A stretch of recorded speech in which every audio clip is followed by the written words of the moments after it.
I've had many years of experience in ministry. In fact, more years than I might have hoped for. The aspects of ministry from the ministry's point of view in a Christian setting is the aspect of church growth. Well, this sermon is titled, Join a Growing Church, and there's a reason for that. It has nothing to do with numbers. It has nothing to do with new members coming in. If you tell a congregation member that the church is doing poorly, the church needs so much, and et cetera, they'll receive what you say in a ho-hum fashion. If you tell them, if you don't give money to the church, or you don't come to support the church is going to close. What you find, the people that are listening to you tell you, let it close. But if you tell them that something's happening, that a church is growing, now that doesn't mean numbers or members, they're going to be wanting in on that. Most people don't want to be on a sinking ship that needs a miracle to turn it around. Now, if you just forget for a moment how much money's coming in, or the lack thereof, or forget about how many members have joined, or didn't, then you focus on an area I like to call community. Many people in the church say that's the reason for showing up here. Community. Now, I would like you to do something right now. Could you just raise your hand? Everybody, raise your hand. And then act like you have a piece of paper in your hand, right? And ball it up. We're doing imaginative stuff here. Now I want you to throw it through the window. Throw it right up. Nope, there you go. Now, 1, 2, 3. You threw it right out. You just threw out your annual pledge to the church. And because you're doing well, and you got a better job with more salary, and you decided on your own to double your pledge, because nobody had to ask you to do that. Now, I know some churches that judge the rightness of their ministry based on the amount of people coming in the door and the amount of money in their bank statements. Isn't it interesting that black on a debit sheet is positive? It's one of the only things. Red is negative. Isn't that wild? My point is that in the community of this church, should anyone ever ask you to give money to the church, they should not. You're an adult, and you know the need that this church has in order for it to be in ministry. The bills have to be paid, just like in your home. And nobody should pounce on new people coming in the door because we see how great it is to have them be a part of the larger group helping the church. No, that doesn't work. Believe me, after 40 plus years in service, those two methods are flawed, to say the least. The focus would be on how the church would be the benefactor if we could convince some people to come back. You won't convince them, and they won't come back. So you might ask me, well, gee, Jack, if we don't ask for money and we don't try to get new members, well, just what do you mean when you say join a growing church? I'm glad you asked that question. Because the new people coming in the door must be our priority. And our first question has to be, how can we help you? And mean it when we ask them. One big mistake that longtime members and brand new members in the church make is the assumption that people are somehow less civic-minded these days than they were in the past, that they're withdrawing into a more self-centered world. It puts the onus on somebody else and sort of makes leaders already in the faith community feel a bit more comforted despite the obvious decline of their present condition. It's so much easier to think back to the good old days when you had the golden minister. I don't know who you think your golden minister is, but every church has one. Every church, everyone that I've been in, they remember the golden minister and the golden time of yesterday. Remember, you had a lot of people, you had a lot of money, now you have few people, and they're tired, And now you have less money and you have more bills. Fewer people come in and say to me, Rev, how can I help you to run this church better? Nah, not a chance. Nope, I don't mean to burst your balloon. Not going to happen. Not going to happen. Years ago, people would join church, their faith community, like they did their lodge or their fraternal order. And all of the other institutions that we hold dear are now dealing with aging membership. I don't even know American Legion. You remember American Legion halls? They were all over the country. Well, they're closing up because the people are not there to support them. Yet, you know what I see out there? I see people starving for meaningful community today like no other time in history. There's a big difference between being a human being and being human. Churches and other houses of worship which provide meaningful community typically fill their sanctuaries close to the rafters. Another thing I see of people who are here for community is the way they constantly change the way they express their need for social connection and for investment in others. Technology has made it possible for folks to reach out beyond their geographical territory, to connect with folks whom they share affinities with. And the most important thing that I observe of congregations is that no one will remain loyal to any church or any organization unless they perceive that it works for them.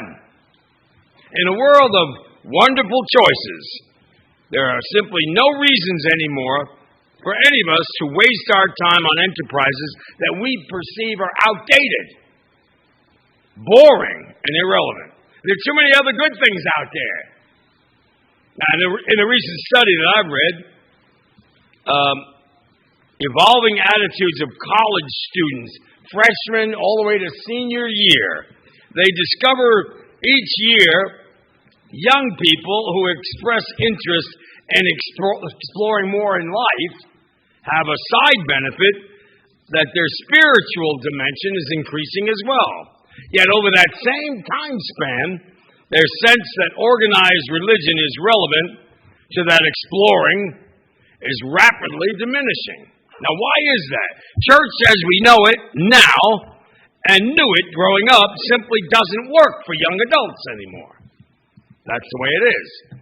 It's their driven quest for spirituality, not for authentic community, that turns that generation off.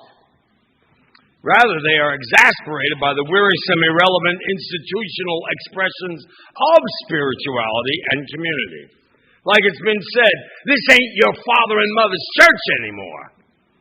Oh, there's one more thing that I thought of involving new generations whose values change with respect to social attitudes and continuing the address changes. Used to be, people didn't move their address more than once or twice or three times the most in their lives. Well, now they're changing it a lot. I remember myself, I must have moved 15 times in my life. I was thinking, how many times did I move? At least 15 times. And legal pursuits from older generations. Many institutions that were effective in helping people find community are less enthusiastic about accommodating these changes in order to offer a venue of creation that changes in order to offer the meaningful community to all people, especially new generations of people. Me, I come to ministry from a posture of liberation. I also come from the experience of mainline faith communities in the northeast section of the continental United States. That's New Jersey. And when I discovered that was the isolation that many senior citizens feel, these very same congregational members who used to be effective in helping people to find community now are less enthusiastic about accommodating these changes in order to offer a venue, if you will, for meaningful community to new generations of people. I've been around, and I've been in some really thriving, healthy, and big churches. And I've been in some pretty run-down, almost ready to close churches, too. I couldn't imagine that they would stay open very much longer, but they do. The resiliency of people is amazing. It's astounding that these churches are bastions of isolation, not places of thriving communities. Granted, there are tiny circles of people who are in the churches. They do things like they make quilts. They gather for years for study. But that's the exception rather than the norm. And that doesn't negate the rule. Typically, there's a very small number of people in mainline churches that actually share in community. Just to name a few. Here has been my personal experience because collectively, churches, even though they differ denominationally, are still pretty much the same kind of people. If a church has a big sanctuary, let's say, but they have about 30 people coming out every Sunday, everyone tends to sit apart from each other. So it actually points out how few people are there attending. The churches I serve have no design systematically to stay connected with people in other churches. If by chance they dropped out of their faith community because they were sick or they had to stay home to care for the aging relatives or people began to think, nobody ever checks on me. Nobody cares if I show up or not. Coffee hour is always good. You can't really mess that up. But there's a lack of form where people move beyond the small talk from sipping the coffee to sharing real hurts and hopes with each other. Then there's the buildings that were erected at another time.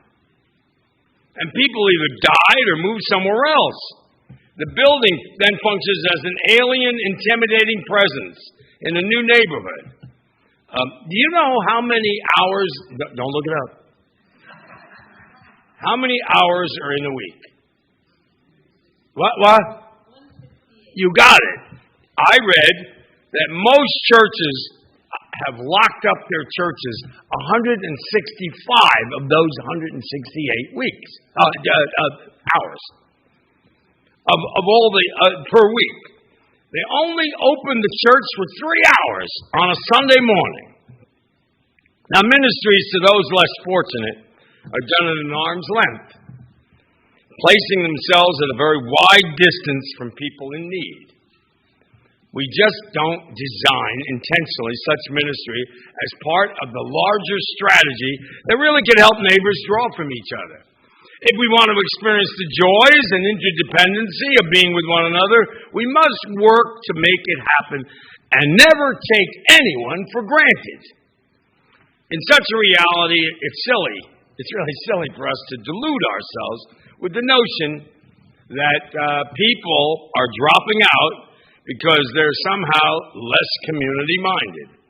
They're more likely leaving to look for community somewhere else that they think they have a better shot at finding. And to that I say, good luck to you, my sisters and brothers. And of course, the place where they're looking for may or may not be better than what they had. Some people find far more authentic community at their neighborhood karaoke bar than they would ever find in their neighborhood church.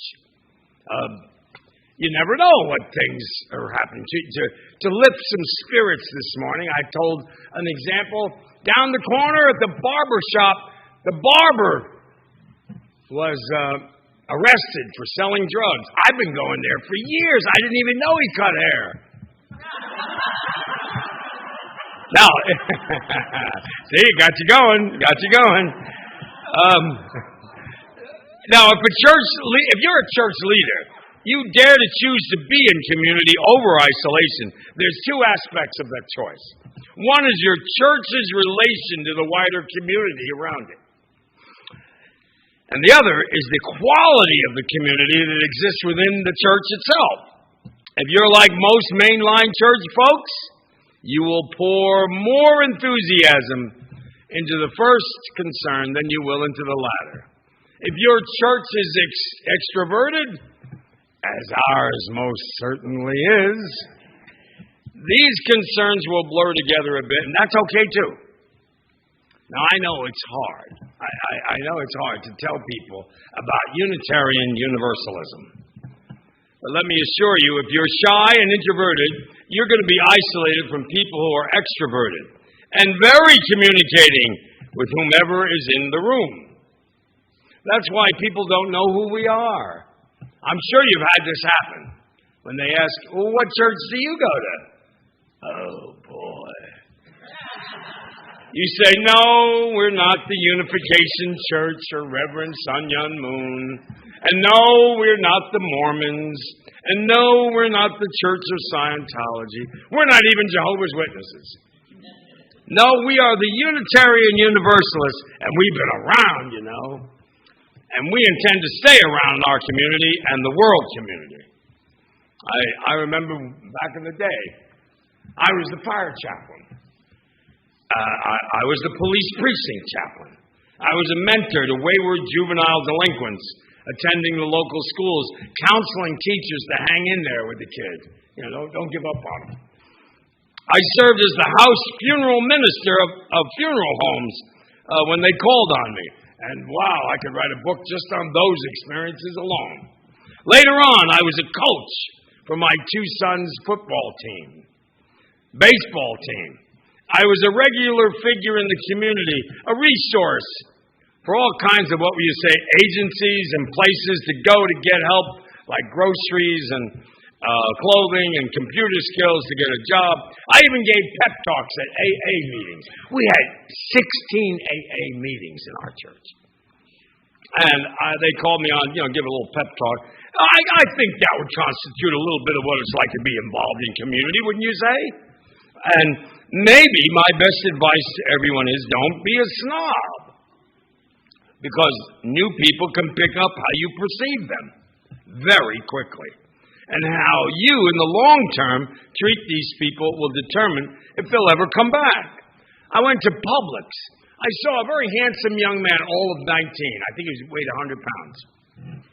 And I said, wow, you're really doing a good job. He could hardly push those carts in the parking lot. He was trying his best. I said, I give you a lot of credit there. You're really doing it. Well, it's my job. He says, this is my job. I should do that. I don't know how we got on to talking about religion. But he was dogmatic. He was going to one of those churches that are, what would you call them? Mega churches. And they had specific beliefs, and he was rattling it off to me about how, that Jesus was the focus of everything, and he was going on and on and on. His voice went up. His voice got louder. His voice kept getting louder because he wouldn't allow me in to talk. And I said to him, when you talk about what you're saying, your voice is going up. You don't have dialogue. You only have monologue. And he looked at me. His face just sunk. And then he put his hands up to his face and he started to cry. And I said, well, I tried to, get over that. I said, no. I'm just saying that, whatever, of course, I said, we could talk again, which he felt really good about because we didn't talk at all. He talked, I listened. And then I thought about the people that put all that into him. He said his parents and his family, his brother who goes to another church, but he's going to this church, whatever that church was. And can you imagine what they were saying to him? And he never even thought about what he was saying, but he had to say it. And I was really livid. And I said, that's what we ought to oppose. We have to help people who were raised in different cultures of spiritual isolation to phase out and change long-term habits and have compassion for everyone. It's hard. It really is hard to get a visitation team of congregation members to go with me to visit people. But that's what I'm trying to do. Somebody had the notion that I want to do that alone. I don't want to do it alone. I would love for you to come with me. There are people right here who are threatened by new people coming in. But if you're a community, and if you value community, then I would ask you to see community is essential to any thriving church. Do you believe that? Yeah, I do too. I'm glad you said that. I ask you in all earnestness, please don't back off intentional development of relational groups. You may have the innovation of how you do your group gatherings. Now, if your church is way to the left, well, you have some easy resources from the mothership in Boston, the UUA. Some of the more liberal stuff is quite esoteric or removed from personal spiritual journey. And they deal exclusively with political injustice issues.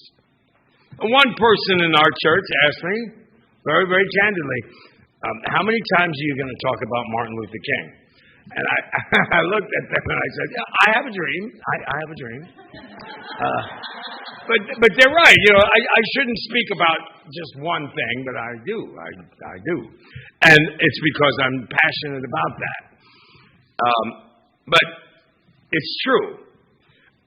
We have a church here in the woods.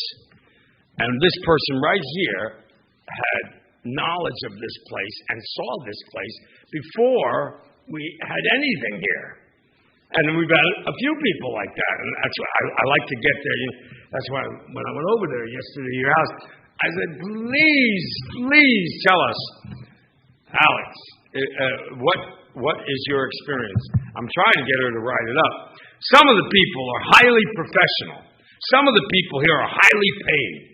Some of the people here are highly traveled and highly scheduled people. And you might find a good number of folks, maybe they won't respond at first by saying, I'm too busy to commit to such a group. But I suppose that's a big challenge participants make. It's their goal to have multiple experiences every week and spend the better part of their evening with a group of group seekers. Now, there's a lot of folks who have all of what you would say avant-garde personalities. I've been accused of that. That's to say that there's no way anyone's going to tell them to sit in a chair in a circle in anyone's living room or even in the middle of the church to discuss any topic, let alone religion. There may be most effectively gathered at first around a helping project where there's little sitting and gazing, but much more focus on a task that helps others and gives hope to other people. So don't be a snob, and certainly don't be a slob. Be in the force field of activity. In these events, newcomers get a taste of the church. Like I see some people that are new here. I wonder what they're thinking right now of you and of me. I do. But I'd never ask them to come back. I would never ask them to be committed to this church. I would never ask them to join. And I would never ask them for money. Not once should we do that. Because then you become something other than a church. They know to do that. And they have to be the ones to initiate that. You can invite them into some more depth. There are not insurmountable obstacles for us to be focused on. These are some to help us to grow spiritually. Unless we're certain that we will know more than one person when we get there, bring a name tag. I lose mine. I can't tell you what it means that I lost my name tag, but I'll get a new one. New people are always figuring out and evaluating the circumstance of church. Church that they don't even know about. And then in the middle of these events, new people get a taste of church, and then they're invited to other places, and they begin to invite people, and that's the way it works. I still have the same conviction that the same belief that the church has, and we know it surrenders enormous power to principalities and governing officials, but the church is not a cooperative partner with the established order. The church, in all of its strength, or lack thereof, is supposed to critique the established order, holding it accountable, and stand up so that the Constitution of the United States of America is protected. Now, I want to be part of something like that, and I want that to be part of me. And I want to stand up for people who have gone before me and sacrifice so much. Some, even their lives, so that we could have a safer, happier, and more justified place to live on planet Earth. Unitarian Universalists are once again confronted with something very critical. When I say join a growing church, it's not a passing fad. And what it invites is the skeptical thought process of where we are headed. And that falls into the realm of our sacred mission. Our goal of adopting the motto, join a growing church, helps more than we know the sources that may be the growing people in numbers. Maybe they're growing in members, but spiritually they're in a desert of morality. Megachurch leaders have adopted a bankrupt theology in favor of short-term material gain. We need to constantly recognize our role in the midst of our responsibilities to our society. This is not to convert people or set up a plan that would point out how much better we are than they are, think we're better than anybody else. No, I'm suggesting that we have to come further. We've come a long way, but we have a long way to go. A generation from now, will we be able to say that we were faithful to our obligation to share with others what we as a ministry and a mission had to offer? Are we able to see ourselves in the process of what this church stands for and its whole being? I don't know. I trust we will. For you, for me, and for our children, and our children's children, and on and on and on. The question still nags me. Will we simply ignore them for the sake of our comfort issues, or lay just below the surface between the haves, no longer the haves and the have-nots, between the haves and the been-hads? Well, hundreds of years ago, our founding fathers in the nation, many of whom were Unitarians, were asking those same questions. And there are questions now for us to ask, to attempt to grow in our outreach and our mission. Some of the questions that I thought of. Is free enterprise a good thing? Is our form of democracy a good thing? Is work a good thing? Is sexual abstinence a good thing? And equally important, can the church continue to condone a social system that allows increasing luxuries to the white world and permits increasing starvation elsewhere? Can we continue to go along, possibly, with an immigration policy that keeps out the underprivileged, the unskilled, the sick, the homeless, the bereft, people of color, and the unwanted? My definition of that statement, join a growing church, has absolutely nothing to do with numbers or membership, but it has everything to do with our desire to be the proponents of the highest standards of civilization that we can possibly imagine. If we're motivated, and if we make it that high level, it'll be up to us, you and me, up to each of us, individually and collectively. And every one of us will be the faithful stewards of all that we have inherited. Now, you know I'm a former Methodist. John Wesley was the founder of United Methodism. And he felt the world was his parish. And he knew he must be in the world of need so that everyone could live as if they were one family, which we most definitely, absolutely are. The family of the Unitarian Universalist Church asks the question and invites the people all over, especially in Tampa, for the correct reasons to join a growing church. Thank you, Milo.